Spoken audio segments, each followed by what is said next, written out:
whakataka te hau ki tau piri. The real problem is that this institution, this House, has only ever recognised one partner, one culture, one language from one treaty. Today, National and New Zealand First join the opposition to this bill. But, Mr Speaker, they can claim no victory, no virtue and no principle. Speaker, this was an incredible opportunity for the Prime Minister, who is not even here, receiving the harm. Sorry.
Can I just say to the gallery, please keep the noise right down to nothing.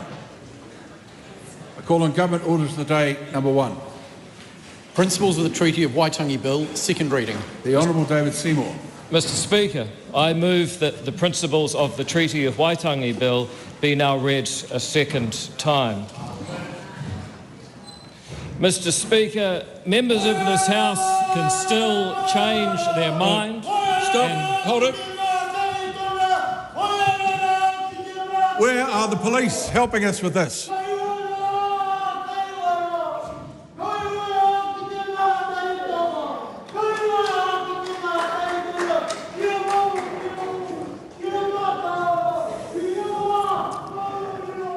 Now, let me make it very clear. Anyone else in here thinks that that's an acceptable intervention in the activities of this Parliament will be treated harshly by the officers of the law who are here. Completely unacceptable. We live in a democracy. This is the place where opinions are given, not from the gallery. I'm proud that my party has had the bravery, the clarity and the patriotism to raise uneasy topics, and I challenge other parties to find those qualities in themselves and support this bill. We will continue to fight on for the truth that all Kiwis are equal. Ake, ake, ake. Thank you, Mr Speaker.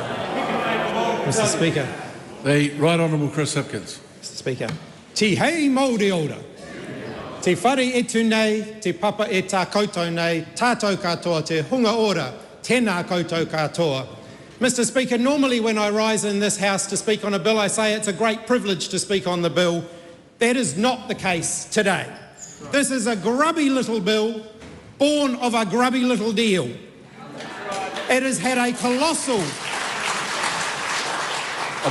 excuse me, I'll make it clear just once. The gallery do not interfere in the activities of the Parliament. Another outburst like that and we'll clear the galleries. Everyone will be going.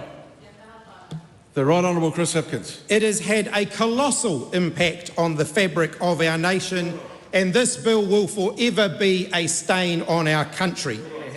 But, Mr Speaker, what I do take pride in is the way New Zealanders have come together over the last 6 months to say loud and clear this is not us.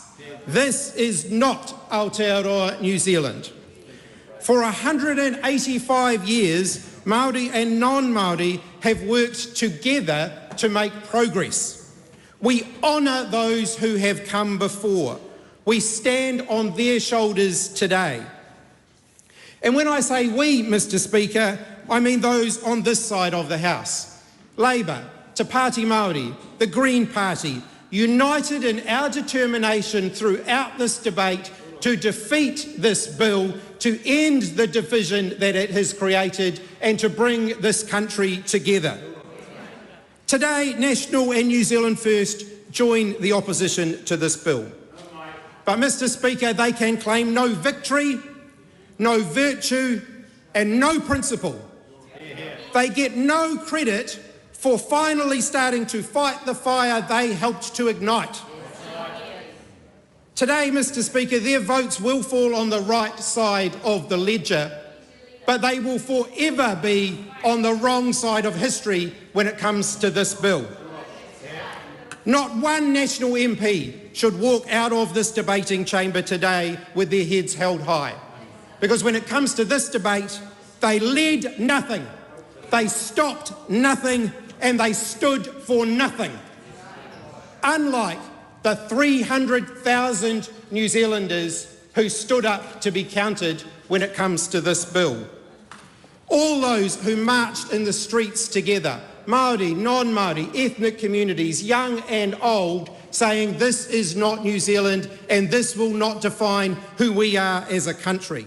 That 185 years of history, of debate, of discussion, of argument, of progress informs how we interpret the treaty today.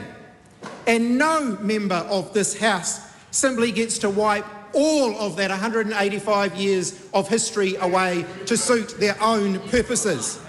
And let's instead move forward together. Let's find a positive, lighter path where we can bring the country together, where we can not play on prejudice but seek to reconcile our differences, where we can celebrate our history, the positives of it, and recognise the ugly parts for what they were and commit to doing better. This debate has not been helpful for the fabric of Aotearoa New Zealand. It is well and truly time for it to be over.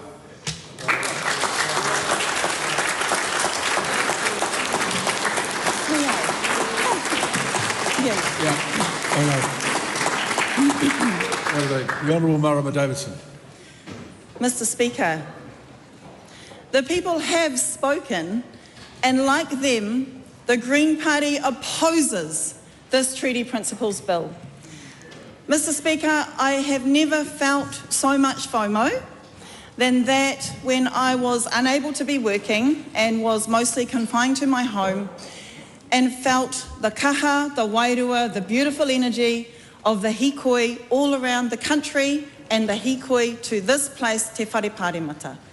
Tēnā koutou e te whānau, tēnā tātou katoa. I was so inspired by your beautiful kotahitanga energy that I ran and found my Tino Rangatiratanga flag and took a photo in my backyard. Thank you. As me trying to grab any contribution to feel like I could be a part of the movement that the people so brilliantly created off the back of this miserable piece of little bill. Mr. Speaker, it is perhaps ironic then that this is the first and only chance that I get to speak to this bill, but I will be using my space today mostly to amplify the voices of the submitters. After all, that is what a second reading speech will most normally do. This House will and should hear repeatedly today that 90% of the submissions opposed, and that's from 307,000 submissions, record-breaking submissions to the Select Committee, opposed this bill. and also record-breaking 80% of the oral submissions also oppose this bill, and that is also from 529 oral submissions. The people spoke. There was one clear message: toitu te tiriti. Mr. Speaker, part of the reason why the people were not fooled at all by this bill is because we now have generations of understanding that te tiriti was always a dream from mine and your ancestors, the promise of peoples to take the best possible care of each other. And that is an iconic kōrero from Bishop Manuhuia Bennett, which actually needs to be the understanding of where we are going to. And we can take even further the voice of one of the submitters, Dale Takitimu, who said, "We assert that te tiriti is a core agreement that affirms the place to belong and a place to stand for everyone in Aotearoa." The people have spoken, and they have spoken clearly and strongly. The people are not fooled by the ACT Party trying to ignore the injustice and inequity that has seen, for example, that Māori are 3 times more likely to be arrested and convicted of a cannabis-related crime than non-Māori, but let us be clear, for doing the same thing. So this is what we need to point out. 3 times more likely to be arrested and convicted for doing the same thing. The ACT Party, I challenge them to release their myth of special Māori treatment and find their equity bone, find their equity analysis, ignore their myth of the privilege of Māori privilege, and find their equity analysis deep within their bones. I implore them so they do not bring any more embarrassing bills like this to the House. Mr. Speaker, te tiriti is forever, and that's what we have heard, and that's what I will say again and again. But what we know is that this Crown has not yet actually upheld its promise, its side of taking care of each other. And again, we can go to the words of Carlo Mila in the second part of her passage that I read out earlier. She says, "But we watch political parties sow seeds of disunity, using disingenuous history, harnessing hate speech and the haka of destiny, scapegoating vulnerable enemies, sharing just a joke fantasies of blowing up ministries targeting ethnic minorities." Mr. Speaker, this was an incredible opportunity for the Prime Minister, who is not even here, receiving the harm. Sorry, point of order. I take that back. Withdraw and apologise. I withdraw and apologise. Mr. Speaker, it would have been a fantastic opportunity to see the leaders across all of our parties be here. I'm sorry, that's the same line. Okay. Just move on. I'll move on. Where are our leaders listening to us today? You can't do that. The member's speech will be terminated if it doesn't come back to point. Point of order, Point of order, Dr. Duncan Webb. Speaker's rulings make it very clear that there's a convention not to mention a member's absence. But there is an exception to that, whereas it is particularly an important moment. And this is a particularly important moment where hundreds of thousands of people have made a submission, and one member in particular has chosen not to be here. Actually, Dr. Webb, you've just exacerbated the problem, and I'd advise you not to push that too much further. Marama Davidson, return to the basis of your speech without reference to anybody else in this House. The Muslim community leader Anjam Rahman was asked if she was comfortable by that ACT MP, if she was comfortable with new migrants potentially being left with different rights to Māori, and she said, "I reject your framing, I reject your question. This is a way to try and sow division between communities, and we see you," is what she said. She said, when you go to ethnic minority communities and try and promote division between our community and theirs. We hear you when you say, oh, your community suffers racism too and they get special treatment.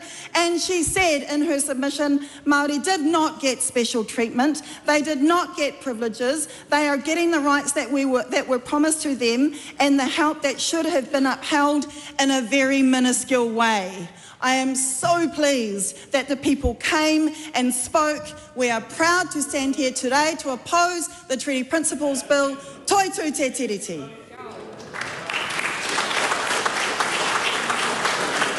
The Honourable Paul Goldsmith. Thank you, Mr. Speaker. The outcome of the vote today has been known since the Treaty Principles Bill was introduced. National has consistently said we will not support it into law, fundamentally because we regard the bill, which seeks to impose a particular interpretation of the Treaty of Waitangi by simple majority and referendum, is a crude way to handle a very sensitive topic. National believes in equal citizenship and equal opportunity for all New Zealanders, and we hold there are better ways to defend those principles than through this bill. So it was clear from the beginning that the Treaty Principles Bill was not going to pass. And yet it still generated 300,000 submissions. Of those, more than 16,000 New Zealanders wanted to come and talk to the Select Committee, and more than 500 actually did.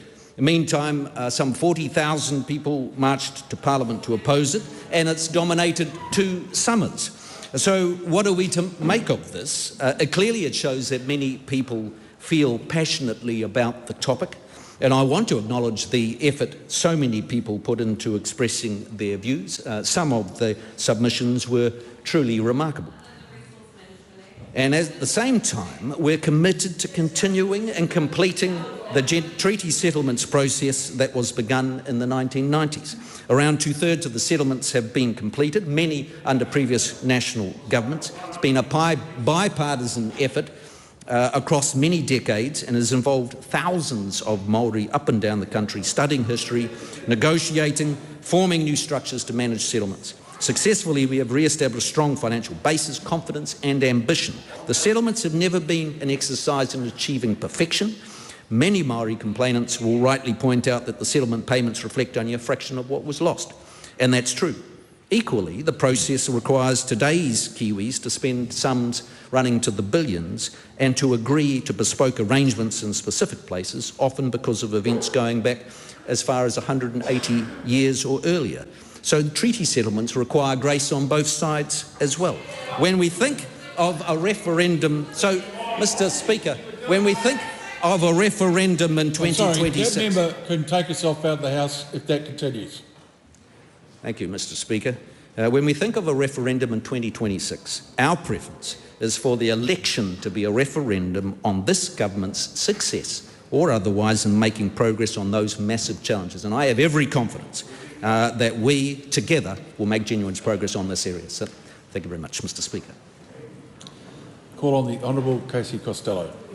Speaker, I rise on behalf of New Zealand First to speak on the principles of the Treaty of Waitangi Bill. I acknowledge that our leader, the Deputy Prime Minister, is wanting to be here but unfortunately is boarding a plane as we speak. And alarmingly, there appears in the political posturing this bill has brought to this House, no thought was given to the turmoil should a referendum fail. Mr. Speaker, New Zealand First has the longest uninterrupted position on the place the Treaty of Waitangi has in our collective identity as a nation. It is in the signing of this treaty that our nation was formed. It started our journey and forged our identity. It is through the forming of our nation that we came together as a people. Over time, if New Zealand First believed this bill had merit, we would have supported it. We do not. Mr. Speaker, New Zealand First does not commend this bill to the House.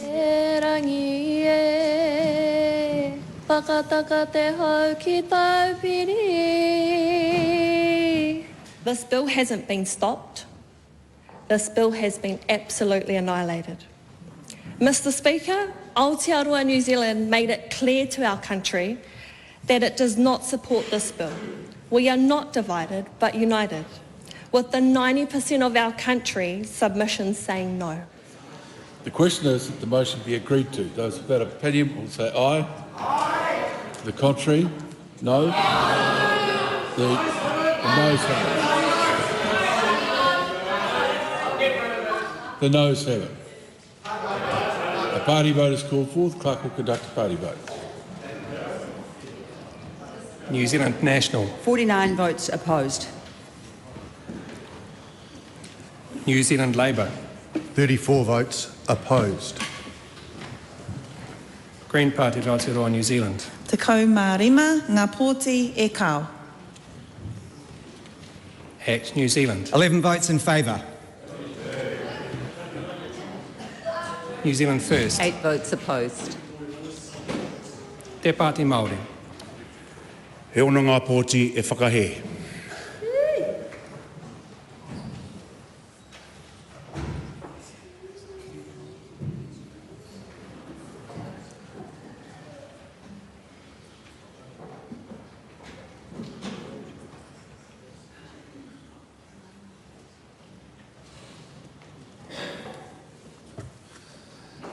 Thank you. Before I announce the vote, following this announcement, a waiata has been agreed to. The ayes are 11, the noes are 112. The motion is lost.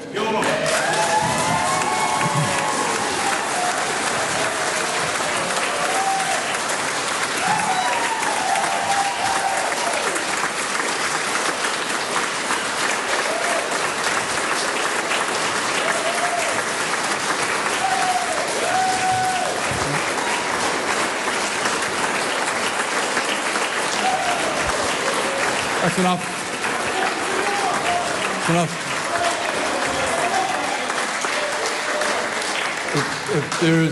If there's to be a waiata, now is the time. Tākura, we're okay. Is there a waiata?